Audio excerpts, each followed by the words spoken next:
And welcome back for another episode of Speeding Through History. Once again, we're joined by Don Gamble. Now, we have exhausted Don's knowledge, or most of his knowledge, about racetracks around the area. We're going to jump right into a new subject this time, and we're going to talk about some of the promoters in the area. But first, we're going to start with some of the track officials in the area. And I think the one we go to first, and maybe Don has more stories about this guy than anybody.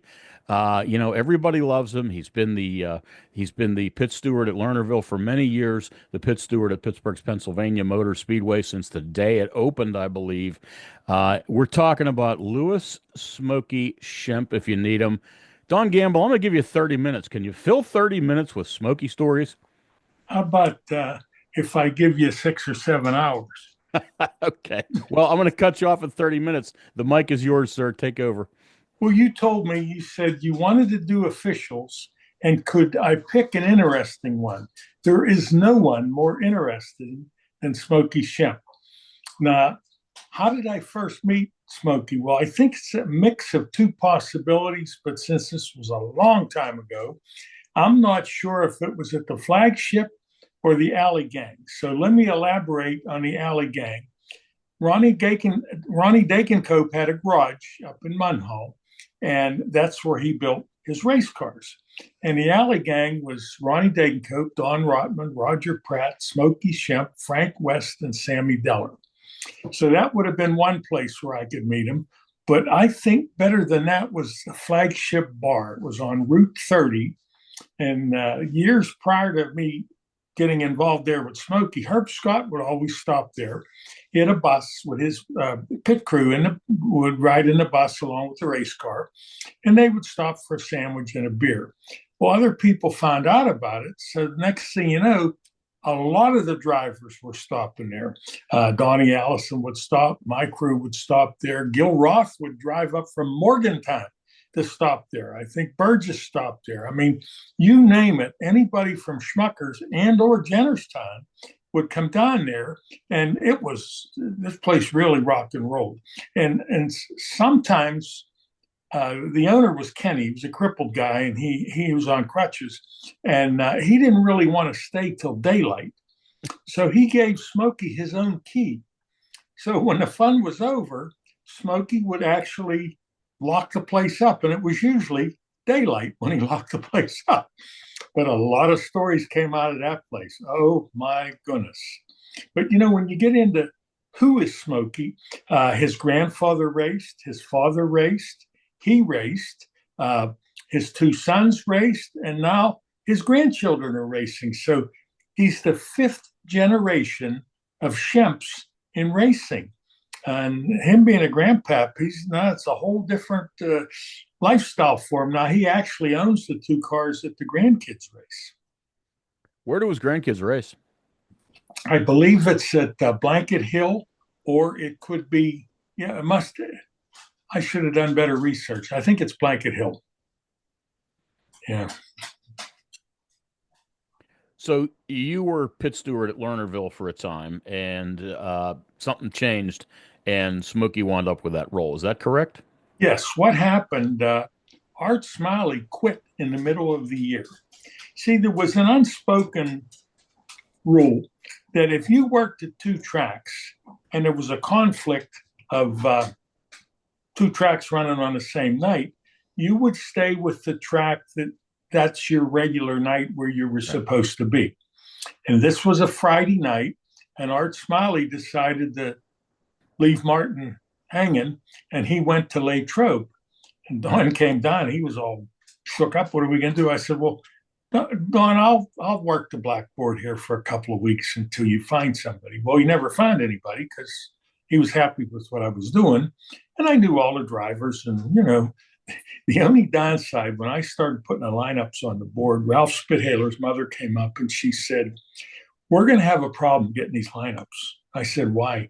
She says, "Because your handwriting is so legible. We're not used to that. It's usually chicken scratching." So I did that for half of that year and then the next year. But my commitments at Indiana University were such that I was never sure if I could be there every Friday night. Not like Smokey, who would He's still driving tractor trailer. He's 72 years old. And he would take a truck to New York and come back and park the truck in the parking lot at Lernerville and be pit steward. Now, how did he get to be pit steward at Pittsburgh? Well, he was driving for Dave Cochran, it's a late model. And first night, he gets up. Jack Schuster, who had been real involved with Dick Linder and Don Luffy, is the pit steward. He has a little easel there, like a little kid in seventh grade would have doing his artwork or something. And Smokey says, well, how are you going to line the heats up? Jack says, I don't know. What do you recommend? So Smokey gets a bunch of pieces of paper and tears them into little squares and puts them in his hat. And he's still planning to drive Cochran's late model. So he holds the hat out, and all the drivers pick the number where they're going to start. And Schuster writes them down. Everything went fine. Heats went fine. Everything's cool. But I don't think Schuster was ready for what was going to happen. So then Smokey said, well, what are you going to do about the feature? I don't know. So Smokey handled that. Well, then it became very obvious by the second night that Smokey needed to be the pit steward. And that's how that came to be. And he's been there since 79. There's never been anyone else at the blackboard but him. And if I'm not mistaken, he has either never or almost never missed a race at Pittsburgh. Is that correct? If he did, I'm not aware of it. Yeah. Wow. And the same thing, he might have been in, the Okefenokee somewhere with a load on his trailer and bring it down and park it somewhere and come in and be pit steward. And he's so good because he knows everybody. He knows all the tricks. I mean, I raced against Smokey, and we can get into the Alley Gang a little bit later if you still have time. But he knew every trick in the book, and then for a while he was flagman at several of the tracks. So again, he thought like a driver that was trying to get over on the flagman or the pit steward. Well, that was my next question. You say he knew every trick in the book, but how are you going to fool a fooler? He probably tried all the tricks. So when somebody showed up with a trick, he already knew it, didn't he? Exactly. Yeah, he was way ahead of. I'm sure you have a ton of stories, and we're going to keep going with Smokey. But deep down, he's pretty gruff on the outside. I had more than my share of heated discussions with him, and so is everybody else. But deep down, the guy's a teddy bear, is he not? Yes, yes, he is. Now he's a teddy bear with 9 lives, and a couple times he almost bought the farm. Like one night at Lernerville. See, when he first started at Lernerville, he was lining cars up on the track. And that was before we had all the electronics. They'd give him a whiteboard and he'd hold it up and they'd come past, Well, one night, Ray Basil got too close and he ran him over. So Smokey lining up cars with tire tracks on the back of his shirt. More than once. One time he was driving for Doc Evans, and this was at the Motordrome and on the dirt. And he's coming down the back straightaway, and something happened to the car, and he rolled it over. I mean, destroyed it. The motor was coming out of turn 4, and the rest of the car was coming out of turn 3, and the rest of the car was in turn 4. And everybody looked at it and they said, oh, my God, Smokey's got to be dead. And he climbed out of what was left of the car, and that was another time where he almost cashed in one of his 9 lives. So, I worked at Pittsburgh long enough to watch him, and he still does it. We're talking 70-something years old. You talk about lining up race cars on a track. Of course, the pits at Pittsburgh are inside the track, not external pits like Lernerville. But here's a guy who at 70-something years old still walks right out in front of the cars, walks between them as they're going at speed. And, I just, I'm afraid to be 50 feet away from that because something can happen. I was talking with somebody today just about the 2 incidents that they had at Pittsburgh here a couple of years ago with the Catellus family, where cars came in the inner guardrail and crashed into the Catellus' trucks. Well, I always thought Doug Clark put himself in a bad place back there at the back gate, and Smokey walking right out onto the track surface. He's either really good or really nuts. Might be a mix of both. Yeah, a little bit of each one. But very competitive. I'll tell you a story. Now, originally, I didn't know this till I talked to him. The Alley Gang was building the car for Smokey to drive. Okay, it was number 75, yellow car. And if you could find this easy enough to believe, he was in a local watering hole somewhere and got into a pretty heated discussion and ended up with 3 or 4 broken ribs. So he couldn't drive. So they decided to put Ronnie Dakenkope in the car, but that wasn't the plan. He was going to be the builder and the car owner at the Alley Gang. So Ronnie started getting good and started winning a bunch of races. Well, one night at Latrobe, they brought the second car. Well, actually, Ronnie took the car up to Latrobe, and Smokey stayed back. I think he and Roger Pratt were back at the garage. Roger, back in the day, was Smokey's best friend, and they were thinking. They said, there's nothing wrong with the other car. Let's take it up there and we'll run them both. So they had a friend with a tow truck, Gary Furman, and he went down to the garage and he had to tow the car up to the Alley Gang garage because they had to charge the battery, check the oil, all the routine maintenance. And when they get to the track, Ronnie says, "What are you doing?" He said, "Well, we figured we'd run them both." And both cars were fast. So Smokey's leading the feature. Ronnie's running second. A little bit like the NASCAR races. And on the last lap, Ronnie spun out Smokey to win the race. Oh, my. It was a long, cold, quiet night at the garage when they all got back, but spun him right out.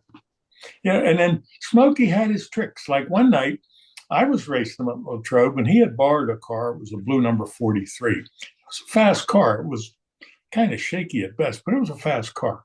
So we're coming around the track, and he chopped me off. I said, "Oh, okay, he's not used to the car." Come around a second time, chopped me off. I said, "If he does it again, he's going backwards."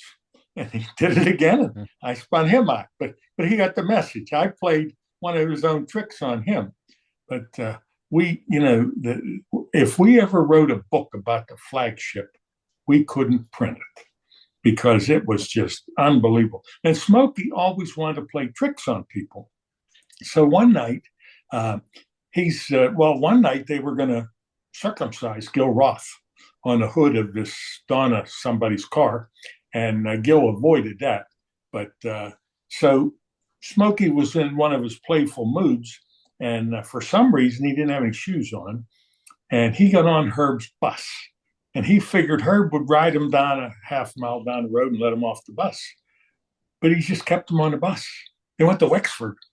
So when they get to Wexford, Smokey figures, how the hell am I getting home? So he gets little George, one of Herb's crew. He says, "George, you got to ride me back to Homestead." Okay, so he rides him back.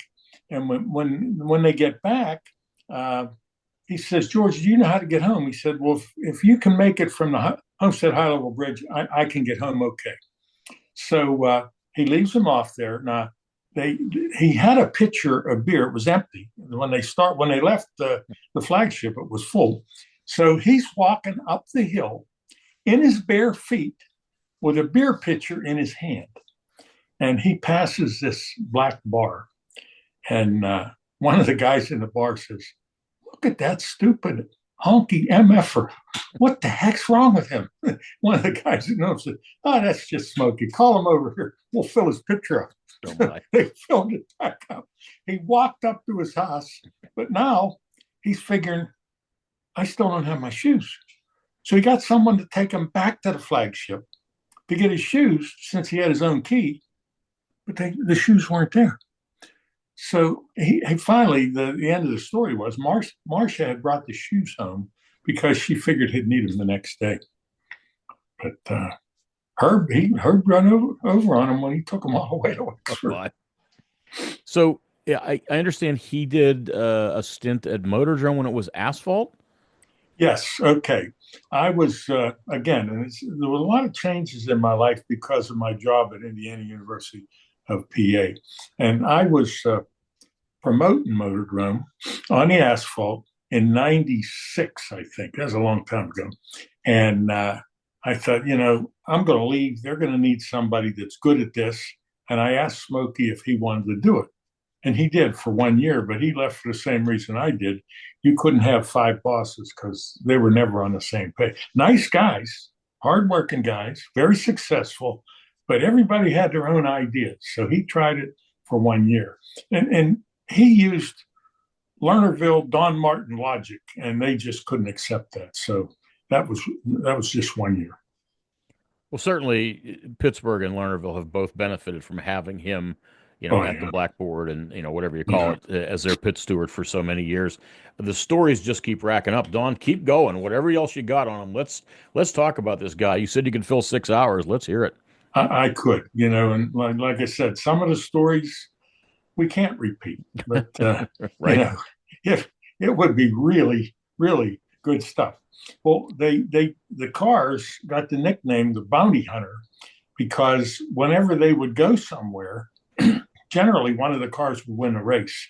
So they would find these tracks that they would pick and choose, sort of like maybe an outlaw guy would have done in the early days, and they would go in there and uh, the promoter would put a bounty on them, and if they won the race, I think it was $500 they would get. And when they were talking serious money, then I don't think Ronnie would have spun out Smokey for the high $500. But Ronnie Dakenkope and the crew that was up there, it was really an interesting crew of people. But Ronnie Dakenkope was such a good craftsman. I don't know if he could read a blueprint or a drawing. He got a door for a camper. I don't know where he got it, but he laid it on the floor and he took chalk and he drew an outline of what this camper should look like. And he built a camper and they mounted it on a chassis that they had. And they used it for many, many years. And everybody wanted to park beside them because the camper wasn't the biggest deal, but they had a grinder, they had a welder, they had air tanks, they had torches. So they had like a garage on this truck that they took everywhere. And people would actually fight to get a parking spot next to the alley gang. Talk about being ahead of their time, right? Way, way ahead of their time. Yeah. How about this? And I'm going to play this because I want to do a little research. I'm going to play this on the week before Pittsburgh opening. I did a 2006 Rapping on Racing show with Smokey that was, I think it was 18 years ago. And a lot of the things that were in there are things that are still happening 18 years ago, as far as him and what he was doing and how he would handle the pits. And one night in the pits at Pittsburgh, and this was awesome. Something happened, and Mark Bunnell was mad, and Mark Bunnell had arms on him like the thighs on my legs. I mean, muscle bound guy. And Donnie Allison came over and had no business sticking his nose into it. Well, Bunnell hit him so hard that he went over the hood of his truck and hit the ground and slid underneath the truck parked next to him. And I guess Donnie decided maybe he should mind his own business because Bunnell was in no mood to discuss whatever the situation was. Well, my experience with Smokey at Pittsburgh and a little bit at Lernerville, just hanging around the chalkboard, is when he makes his mind up, his mind's made up. There's Yes. no changing his mind. Yes. There has to be, chapters of books you could write about some of the confrontations he has had over the years with a hot-headed racer. Yeah. Well, and what he would try to tell him, and it worked for me too, is settle down, come back when this is over. We'll sit down and we'll have a beer. Because it's in the heat of the moment, you can't rationalize with someone like that. Dave Hoffman come up one night when I was pit steward. He called me everything but Don or a white guy. And I said, come back when you calm down. So he came back, we had a beer, and I explained to him. Well, then once I explained it, then everything was okay. But there was no explaining while this was happening.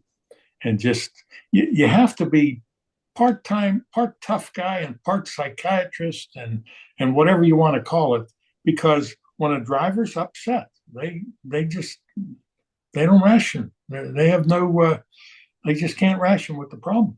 Well, that's what I was thinking. I mean, knowing your personality and certainly knowing Smokey's, for a 70-something-year-old truck driver, he makes a pretty good counselor.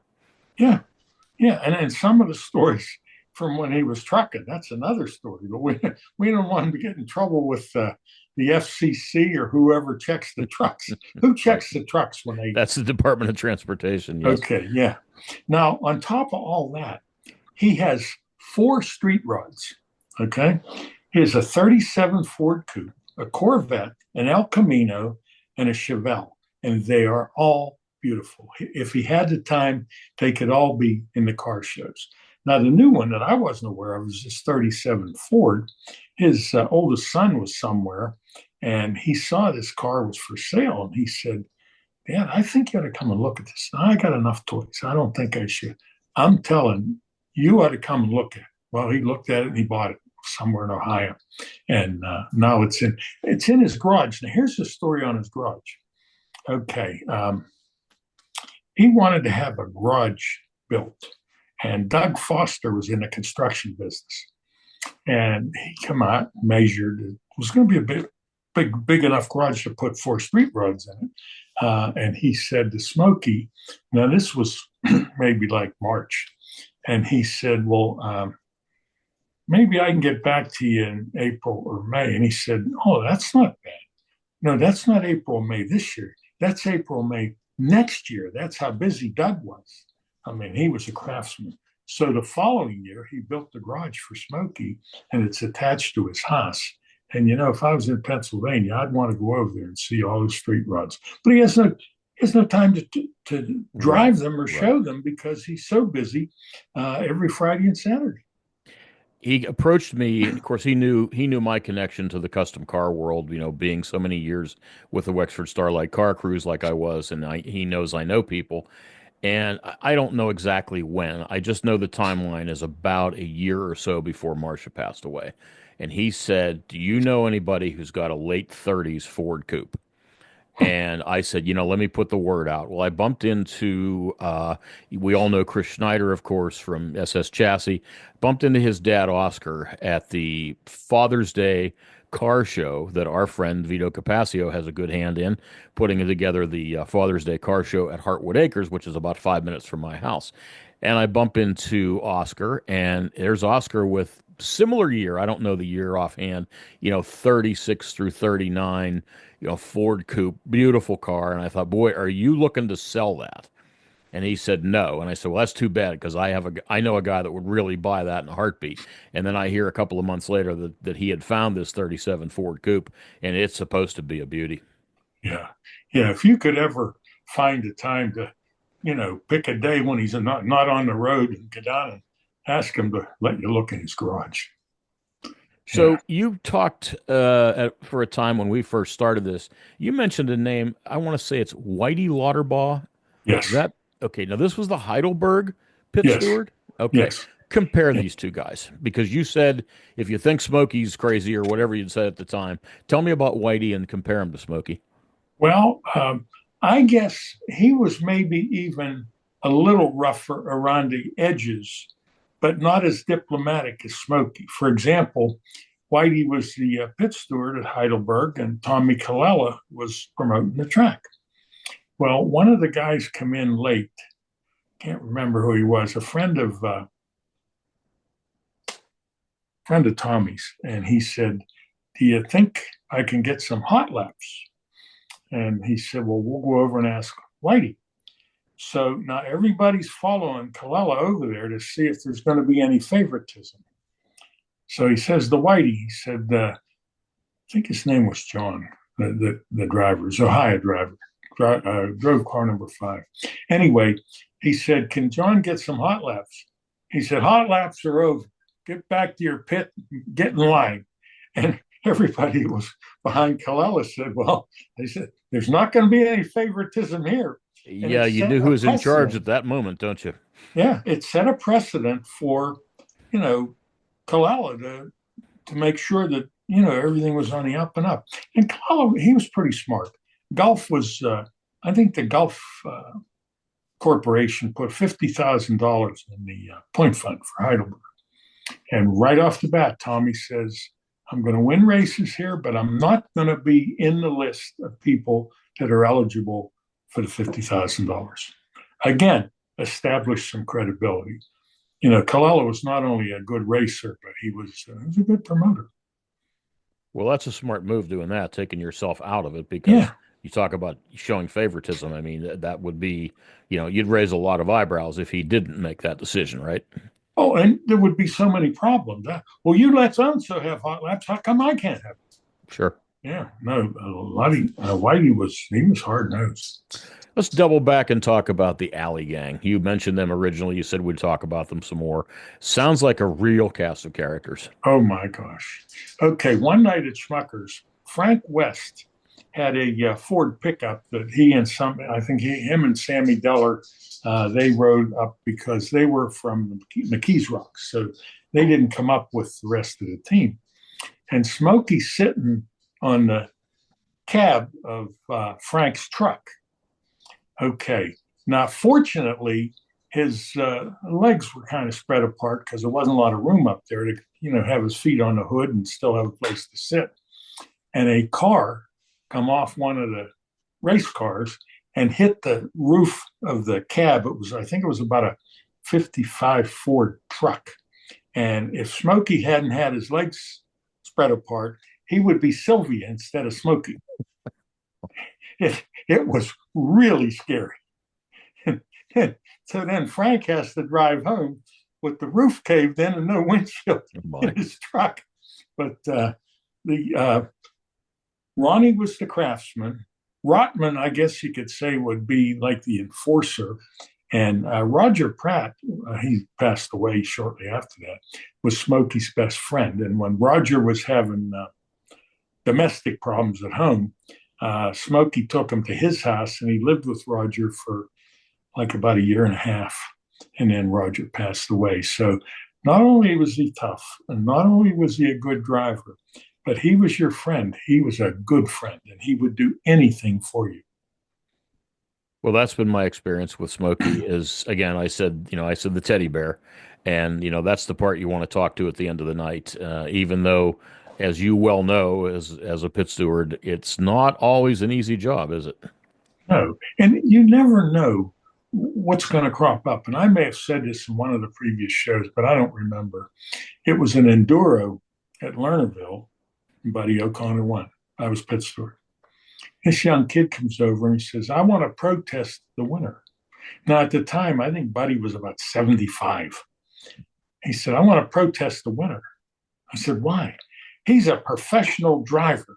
Now, this guy talking to me didn't know that Buddy was my hero. So he's in over his head from the get-go. And I says, how about I get a paper bag, poke 2 holes in it so you can see when you walk out of here before I embarrass you in front of everybody in the pits.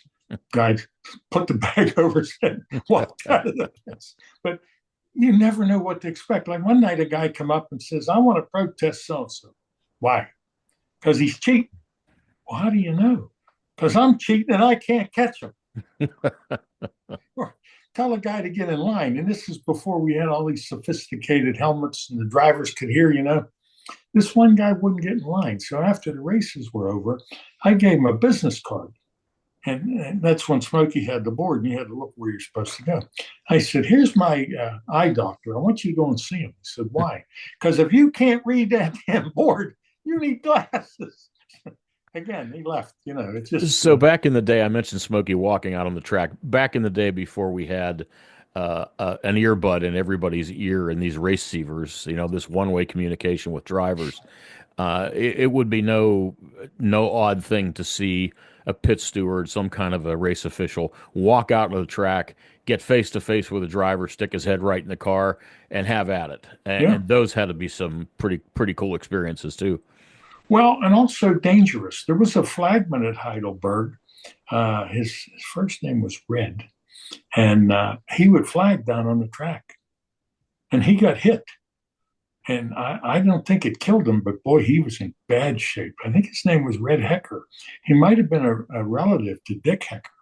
But see, we're talking 40, 50 years ago. So my memory's a little foggy. I mean, don't ask me what I had for lunch yesterday, but I can tell you what Smokey was doing 18 years ago. Well, yeah, I mean, flagmen standing on the inside of the track Yeah. flagging always seemed insane to me. Finally, some genius came up with a flag stand and got them up out of harm's way. And even then, not so much. You get a sprint car comes flying through the air. We've seen a couple of flagmen, jump to save their lives. We're just about out of time, Don. You got the last word on Smokey Shemp since we dedicated the whole show to him. Well, Final thoughts. he's my hero. I admire the guy. I give him a lot of credit. He was tough to race against, and we rubbed fenders a lot of times. But I respect what he did. But his activities at the flagship. I mean, there was a girl that hung out there. Her name was Bumpers, and the nickname was because she had a rather large anatomy. And he wanted me to have a shirt made up for her with all the different race car designs I had done over the year. Okay.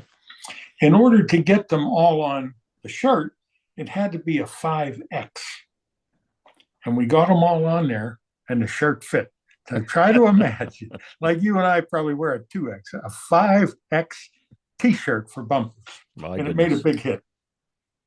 All right, Don, we're going to wrap this up. Once again, I'm going to give you some homework for next week. I love hearing the stories about the old race promote or the old race officials, but start thinking about racetrack promoters too, guys that you've worked with, gentlemen, ladies and gentlemen who you have raced under their ownership of tracks, and what kind of maybe conflicts or otherwise you've gotten into with them over the years. Okay. Okay. I look forward to that. And something for one of the future shows, we would want to do a thing on track announcers. Absolutely. That's on my list of things to do. We talked about it before. I've told you this in person. I think there are two track announcers who are the single best that ever did it. And then there's everybody else. And to me, that's Bill Steinbach Sr. and Dal Carnahan because they So, brought their profession to the racetrack booth. Their radio profession. They're the best, and then there's everybody else. But we will talk about that in depth at a future show. We're out of time. Don Gamble once again joins us for Speeding Through History. We'll see everybody next week. I'm thank you Jim for Zufoff. Thanks for everything you watching. do. Okay.